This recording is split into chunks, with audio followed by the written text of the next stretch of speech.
Eu sou Ismael Pereira, sou o presidente da Cruz Vermelha do Rio Grande do Sul e esse é o primeiro podcast da Cruz Vermelha no Brasil, justamente no estado onde houve um dos maiores desastres que o país e a América Latina já presenciou e precisou manejar. Os efeitos são prolongados e ainda esse ano nós estamos com uma avalanche de situações que são em decorrência do que houve o ano passado. Nesse episódio a gente traz um convidado muito especial, que ele é um parceiraço da Cruz Vermelha já há muitos anos. É o Abner da Hopeful, CEO da Hopeful, uma startup de educação para desastres. E o currículo dele eu vou deixar que ele se apresente, porque é invejável. Mas uma questão muito central que eu destaco no trabalho do Abner é a epidemiologia de desastres, que é trabalhar as questões de saúde dentro das manifestações geológicas, hidrológicas, meteorológicas, os desastres de origem, de perigo natural que nós temos configurado no mundo todo. Esse é um tema muito central para a gente começar um debate seríssimo, epidemiologia de desastres. Abner, bem-vindo, obrigado pelo aceite em estar conosco nessa tarde. E a gente gostaria de conversar um pouquinho contigo sobre desastres, trazendo alguns contextos do que aconteceu no Rio Grande do Sul, mas antes eu vou deixar que tu te apresente. Ismael, obrigado novamente pelo convite. É um prazer e uma honra participar desse momento com a Cruz Vermelha do Rio Grande do Sul. A Cruz Vermelha que tem uma trajetória longa de assistência humanitária, então assim, eu fico de verdade assim, me sinto privilegiado por poder ter essa conversa. Bom, meu nome é Abner, eu sou formado em gestão em saúde. Desde a minha graduação eu busquei entender a gestão de serviços de saúde no contexto dos desastres, o que é curioso porque eu me lembro de 2019, num evento promovido na Santa Casa, eu falava que a categoria de desastre que tem capacidade de colapsar o sistema eram desastres biológicos pelo crescimento exponencial e infelizmente em 2020 a gente teve a pandemia da Covid-19. Meu mestrado também foi sobre o tema, foi o primeiro estudo brasileiro publicado que quantificou a carga de doença de toda a tabela COBRAD. Para quem está nos acompanhando, a tabela COBRAD é o Código Brasileiro dos Desastres, foi o primeiro estudo, a gente pode falar um pouco mais sobre isso. Meu segundo mestrado foi sobre a gestão dos serviços de saúde, porque eu saio então do estudo epidemiológico e vou para o estudo da gestão, como é que eu organizo os serviços de saúde para poder atender. Porque Ismael e a audiência do podcast, tudo pode falhar num desastre. Pode falhar o sistema elétrico, pode falhar o sistema de proteção e defesa civil, pode falhar a segurança. O que não pode falhar é a saúde. Quando a saúde falha, pessoas morrem. Olha o que eu estou falando, a gente pode se aprofundar nisso. Porque a saúde, ela precisa manter a continuidade mesmo sob pressão, ou seja, eu tenho um aumento abrupto de demanda e aí eu perco capacidade, ou quando a infraestrutura é colapsada, que nem foi o HPS de Canoas. Hoje o meu doutorado é em epidemia na URGS, aí sim, hoje eu estou me aprofundando para entender. Vai ser um trabalho fantástico, porque, e isso a gente pode se aprofundar também, Ismael e audiência, nós estamos andando às cegas. A gente sabe o quanto a exposição ao uso prolongado do cigarro causa na população, a gente sabe o impacto, por exemplo, de bebidas açucaradas na saúde da população. A gente não sabe quanto o desastre está matando. A gente não sabe. Então, esse meu trabalho, essa minha investigação é justamente entender qual é a carga de doença pela exposição aos desastres. Eu só vou dar uma informação só para provocar e já te devolvo. Tem um medidor, um indicador fantástico, que é anos de vida perdido, que ele vai justamente calcular, é o seguinte, nós temos uma faixa etária, por exemplo, de 75 anos, 78 anos aqui no Rio Grande do Sul. Ou seja, na média, é para você viver até os 78 anos, tudo bem? Só que a ocorrência de um desastre vai te tirar anos de vida. A gente não se dá conta que sem esse evento, a pessoa continuaria vivendo. Então, vamos lá. Se eu tenho hoje 37 anos, se eu morresse por um desastre, ele estaria tirando 40 anos de vida. a gente não se dá conta que a nossa discussão sobre prevenção não é sobre fazer bonito. Nossa discussão sobre prevenção é que nós temos um evento que está tirando anos de vida da população. E isso, nós estamos falando de saúde pública, só que a gente não trata dessa forma. Desculpa ter me antecipado, mas só para dar um esquenta para quem está nos acompanhando. Não, perfeito. Acho que a ideia é a gente fazer uma conversa, assim como a gente conversa formalmente, né? Mas uma conversa para trazer uma interação e esclarecimentos para o público. Primeiro, algo que nós dois somos muito críticos, né? Terminologias erradas dentro do ambiente profissional de desastres, certo? Em segundo ponto, algo que eu gostaria de provocar um pouquinho, a gente já fez essa provocação de leve, mas aqui, agora para a gente pensar, desastres naturais. Na concepção do trabalho humanitário, desastres não são naturais. A gente tem a codificação da tabela COBRAD, a gente tem as nomenclaturas internacionais lá pelo CRED, né, pelo Centro de Referência em Epidemiologia de Desastres, que colocam, associam, e o trabalho da Defesa Civil também traz muito isso, do Corpo de Bombeiros Militares, a nomenclatura de desastres naturais. Dentro dos espaços universitários humanitários, dos movimentos das agências internacionais, como Cruz Vermelha, algumas agências da ONU, a ONU para redução de risco de desastres, por exemplo, é taxativo. Desastres não são naturais. E aí queria começar essa discussão, antes da gente chegar na epidemiologia, trabalhando um pouco esse tema. Para ti, qual é a tua percepção e como a gente define essa questão de que desastres não são naturais, mas oficialmente nas tabelas a gente tem a nomenclatura de desastres naturais? O bom é que o Ismael, ao invés de deixar a polêmica para aquele momento que já vai perdendo o ritmo do podcast, ele já coloca ali no começo. Ismael, é muito boa essa tua questão, porque tu pessoalmente, profissionalmente, sabe o quanto me angustia o que a gente está vivendo hoje. Por que eu acho que me angustia em particular? Eu não vejo problema de nós discutirmos. Não vejo problema. Eu não vejo problema dado um nível de amadurecimento de uma ciência, de um conhecimento, ele ser questionado. Vamos pensar, a própria física experimentou isso com relação à lei dos corpos. O fato é o seguinte, que como conhecimento, para você progredir um conhecimento, para você ampliar um conhecimento, para tu estender as barreiras de um conhecimento, tu precisa saber o que existe. E o ponto que eu lamento é que muitos pesquisadores, e isso eu falo com propriedade, têm proposto a expansão, tem se proposto a analisar ou falar, e eu vou reforçar isso, sem estudar. Perfeito. A palavra é essa, é sem estudar, porque eu acho, não tem nenhum problema tu dar um passo em que tu vai desviar, desde que antes tu fale da onde tu está partindo.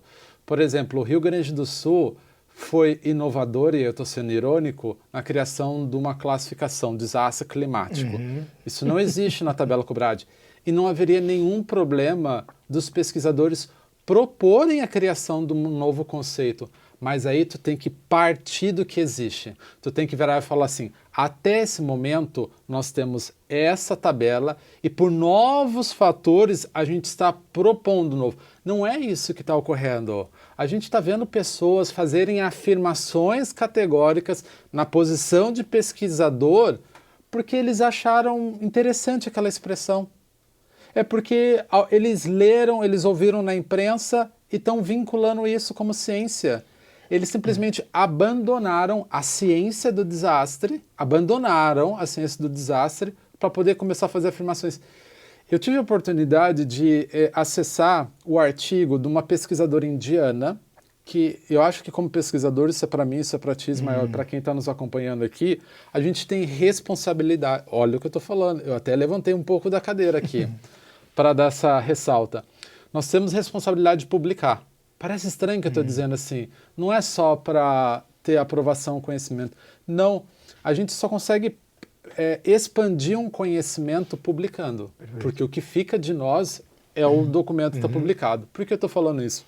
Eu tive a oportunidade de ler o artigo que inaugura o NData, que é o banco de dados sobre desastres, que foi uma pesquisadora que falou em 1978, uma pesquisadora indiana, que ela falou assim, é necessário sistematizar dados sobre desastres.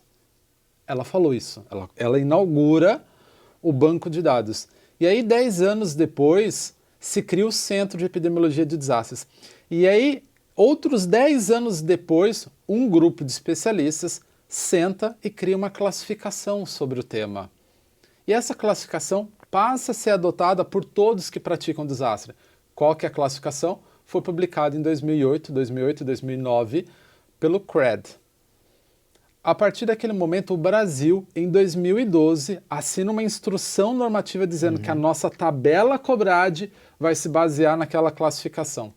Aí chega em 2023, 2024, tem pesquisador que, desconhecendo tudo isso, não fez o mínimo. Desculpa a irritação, mas assim, a gente critica os outros, mas a academia não faz o papel básico de pôr a bunda na cadeira e estudar.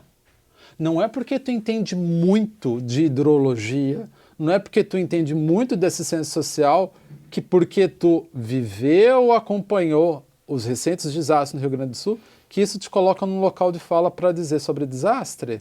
Tem que estudar. Tem que estudar. E aí o que acontece? Tu sai falando como as pessoas estão dizendo hoje, enchente. Enchente é um coloquialismo para inundação. Perfeito. A imprensa, o cidadão comum falar, tá tudo bem, mas a academia, paper, journal publicando enchente, tem alguma coisa errada. Ponto. Essa é a questão da nomenclatura. Quando tu traz sobre a discussão em se falar desastre natural e desastre não natural, eu acho fantástico a discussão. Eu vou argumentar o porquê eu, Abner, adoto como desastre natural e o porquê eu, Abner, diante dos estudos que eu conduzo, eu inclusive abomino as expressões desastre ambiental e desastre socioambiental. Bom, já chamei para briga de todo mundo, né? Por favor, vocês vão usar esses recortes assim para puxar a audiência. E aí o pessoal vai me ver com boné na rua para descer a porrada em mim. Mas é o seguinte, por que desastre natural? Quando eu faço essa expressão, eu tenho que voltar à definição de desastre.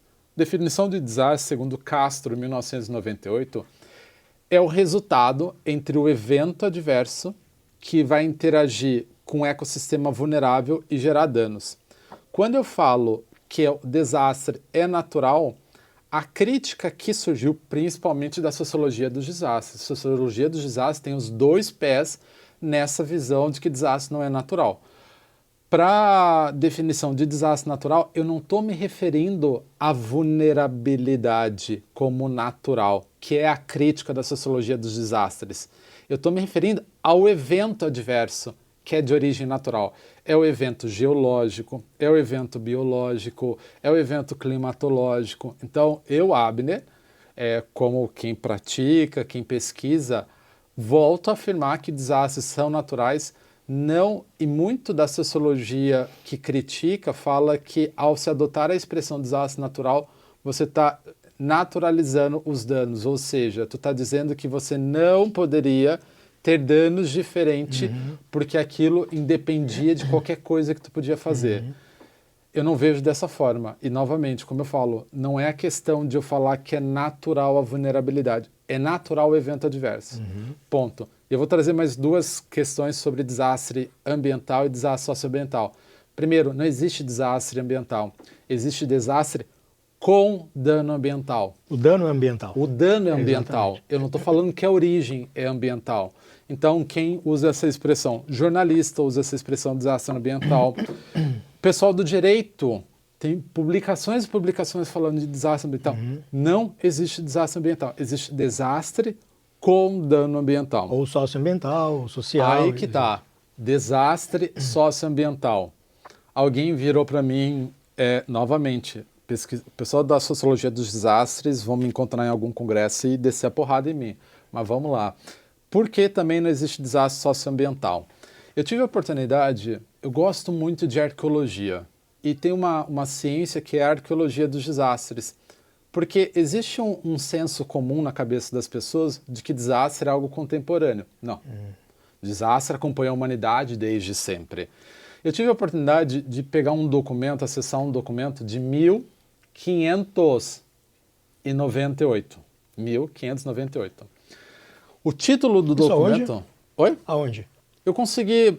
baixou? Isso, um Entendi. documento escaneado. Olha o título. O Terrível Dilúvio. A memória do Terrível Dilúvio. Legal. Tu lê o documento, parece que tu está falando do desastre do Vale do Taquari 2023 ou do Rio Grande do Sul 2024. O que eu estou querendo dizer?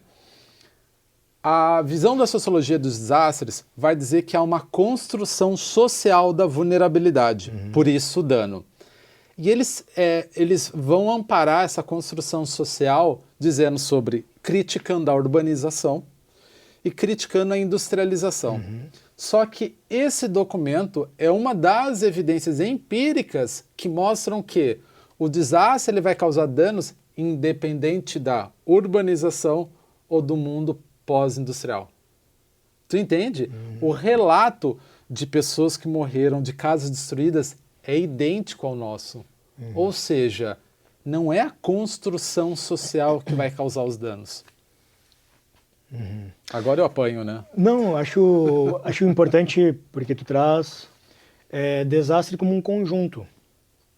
É uma definição que ela é uma forma matemática, ela é um conjunto matemático. Ela não é uma definição singular por si só, ela existe. Então, um desastre é o resultado de interação de muitas questões. O evento é natural. E é nesse sentido que tanto as agências da ONU, principalmente o Escritório para a Redução de Riscos de Desastres e a Federação Internacional da Cruz Vermelha, vão trazer o conceito de que desastre não é natural. O que é natural é o perigo, é o evento. Isso, o hazard.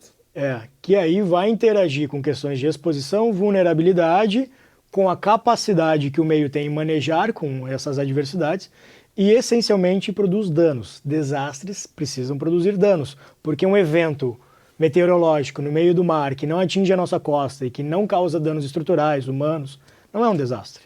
É um evento natural que está ocorrendo. Independente se foi no mar ou se... Ele precisa desse fator socioeconômico aí nesse sentido, de que é mais um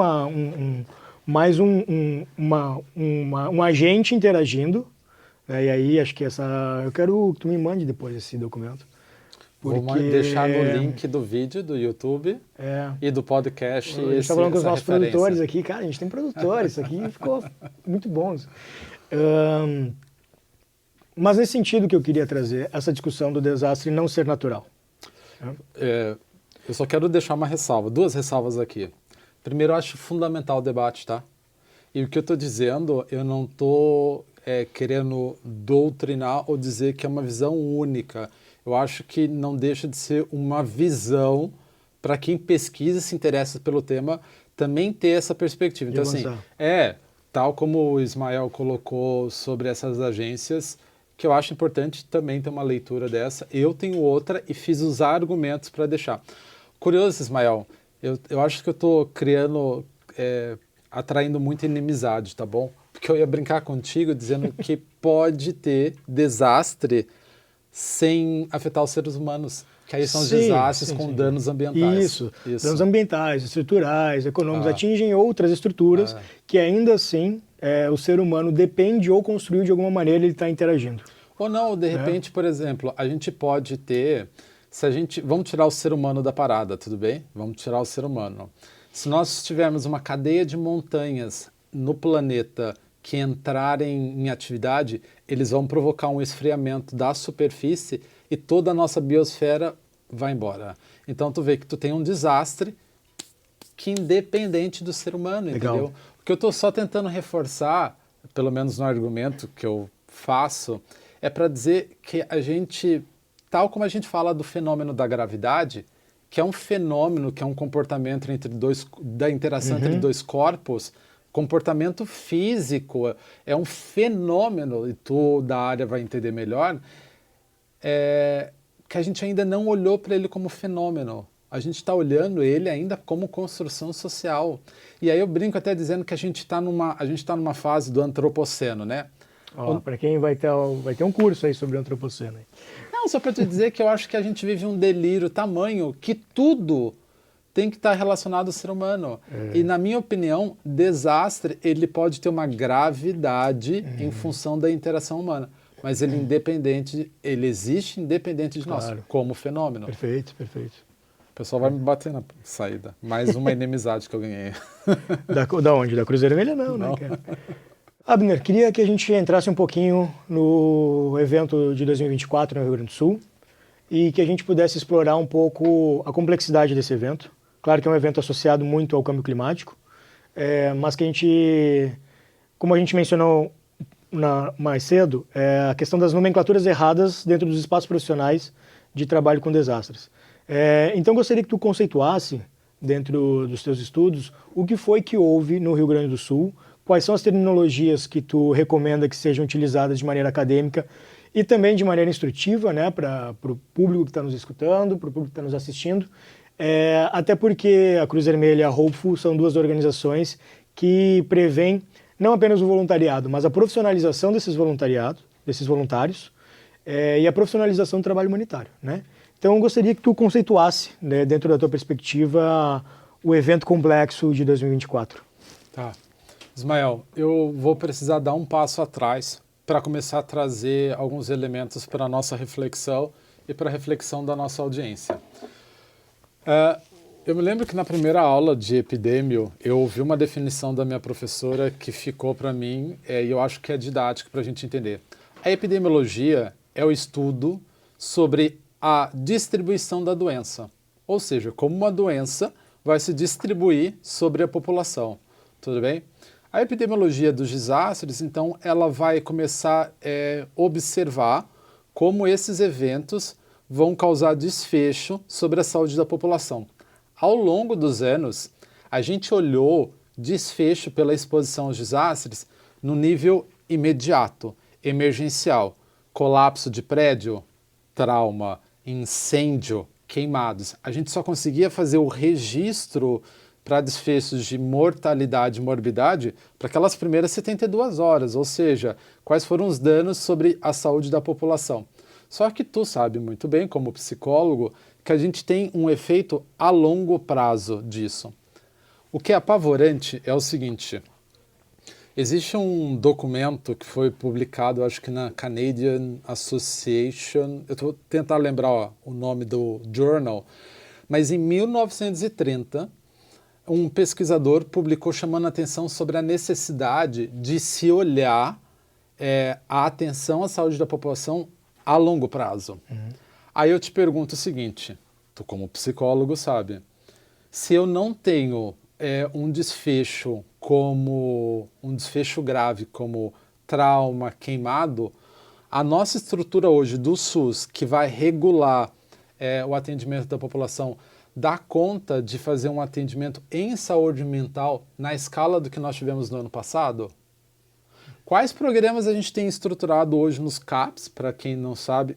Tu quer só me ajudar explicando o que é o CAPs? O Centro de Apoio Psicossocial do município, Serviço Público de Saúde Mental, entre vários recortes sociais, infância, alguns casos mais graves, mas no geral é o Serviço Público de Saúde Mental dos municípios. A gente já sabe que o CAPs ele já atua no limite, já tem uma demanda pré-existente. Como é que eu vou colocar, por exemplo, pessoas que não aconteceu teoricamente nada com elas. Elas saíram de casa delas, elas abandonaram sua residência e elas tiveram que retornar. Então, assim, para o sistema, tu olha para ela, tá tudo bem contigo. Só que toda vez que chove, ela entra em pânico. Toda vez que o tempo fecha, ela entra numa crise de ansiedade. Sabe para quem a gente deixou a responsabilidade desse cuidado? Para ela. A gente vive hoje de uma tal forma que a gente não consegue dar conta de entender como os desastres têm causado danos. E aí, eu estou falando, por exemplo, ondas de calor. Gente, o que foi janeiro e fevereiro desse ano aqui em Porto Alegre?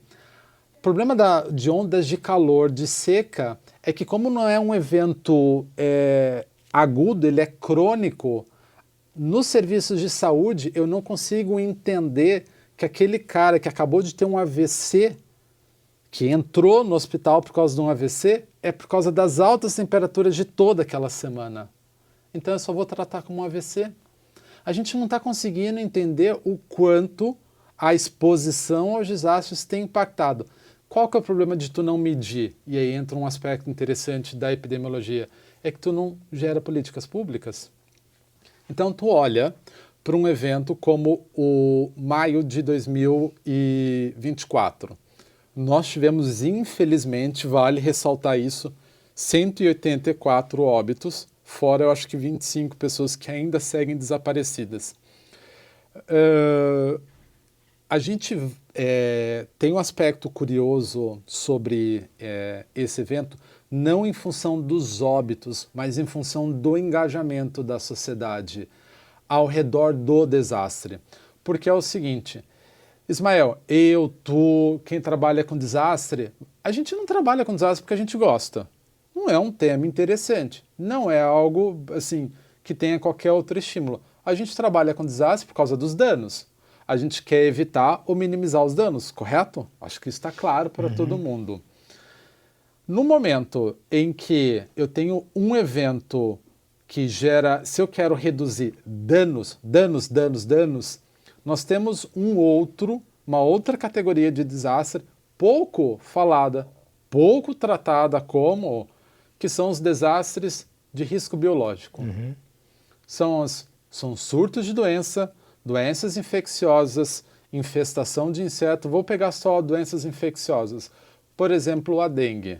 A dengue, ela tem matado ao longo dos últimos anos, aqui na região sul, um número maior do que nós tivemos no ano passado, infelizmente nas inundações de maio.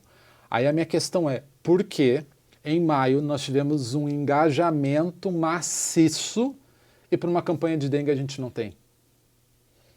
A questão é o seguinte, primeiro, as pessoas elas se engajam no desastre quando ele causa uma interrupção da sua atividade cotidiana. Ismael, tu sabe, enquanto as inundações eram região nas ilhas, quem é que se engajava? As inundações passaram a ser um problema daquele outro cidadão, porque o centro histórico ficou debaixo d'água, o menino Deus ficou debaixo d'água. Aí eu passo a entender que eu faço parte. Mas se o meu objetivo é evitar óbitos, por que eu não estou me engajando nas campanhas contra a dengue? Então, assim, existem alguns paradoxos em termos de engajamento da população que é absurdo. E o papel da epidemiologia dos desastres, ele é fundamental, porque em termos de valores absolutos, desastre biológico é o que mata, porque ele tem um crescimento exponencial. Mas em termos de taxa de letalidade, no Brasil, a cada 10 pessoas expostas a deslizamento, 7 morrem. Na região sudeste, a cada 10 pessoas expostas a deslizamento, 9 vão morrer. Quem é que está hoje em áreas vulneráveis a deslizamento? Aquela população que a gente empurrou para essas áreas. A administração pública tem uma real dificuldade de remover essas pessoas e a gente está vivendo como se isso não fosse problema. Assim, o delírio que nós estamos, me chama a atenção porque uma coisa que eu venho observando de defesas civis, de países, de municípios que tiveram êxito na resposta ao desastre, não, olha o que eu vou dizer, não foi porque eles tinham sistemas perfeitos. Foi porque eles aprenderam com os anteriores. Olha o que eu estou falando. Agora, tu chegou a acompanhar o estudo de meio período, meio período que a gente chama o Marco de Sendai, de 2015 a 2030, né? Agora, em 2021, eles lançaram um relatório parcial, que eles chamam de meio período, avaliando o avanço dos países, que são 97 países integrantes do Marco de Sendai, se não me engano. Posso estar errando mais ou menos esse número. Marco de Sendai é a estratégia da ONU para redução de riscos de desastres, né? É uma estratégia de 2015 a 2030. E aqui na metade do período, eles fizeram uma avaliação para verificar o quanto avançamos. Chegou a ver esse relatório? Não cheguei a ver esse relatório específico. Posso só trazer uma informação adicional, curiosa para a nossa audiência? Essa mesma agência das Nações Unidas, ela classificou a década entre 1991 e 2000 como a década dos desastres. Oi? 1991 a 2000, o que aconteceu ali que não gerou mudança significativa ou necessária para que hoje nós tivéssemos sociedades capazes de suportar e responder a desastre. Eu chego à conclusão de que a nossa capacidade de aprender com a experiência está zero. É mais ou menos por aí que o relatório vai. Porque eles trazem que sim, houve um aumento na educação para desastres e formação de governança para desastres, porém isso não tem resultado em redução de danos e desastres com melhor gestão de riscos. Então a estratégia vai rever agora o seu cronograma e os próximos anos que a gente tem ainda até 2030. Mas Abner, queria abrir para tu fazer umas considerações finais e agradecer a tua presença aqui hoje. Acho que a gente precisa voltar a conversar um segundo momento. Ismael, demais agradecer ao convite, agradecer a você que está acompanhando o podcast. Vão vir outros episódios, por favor, continuem seguindo, acompanhando. Eu acredito, Ismael, que parece estranho o que eu vou dizer, mas eu acho que no fim não vai ser alerta ao satélite meteorológico, não vai ser só investimento em carro que vai nos dar uma resposta diferente. Enquanto não houver uma real e efetiva atuação em educação e desastres, eu não observo que mudanças ocorram. É simplesmente isso. Beleza. A gente se vê no próximo episódio. Obrigado.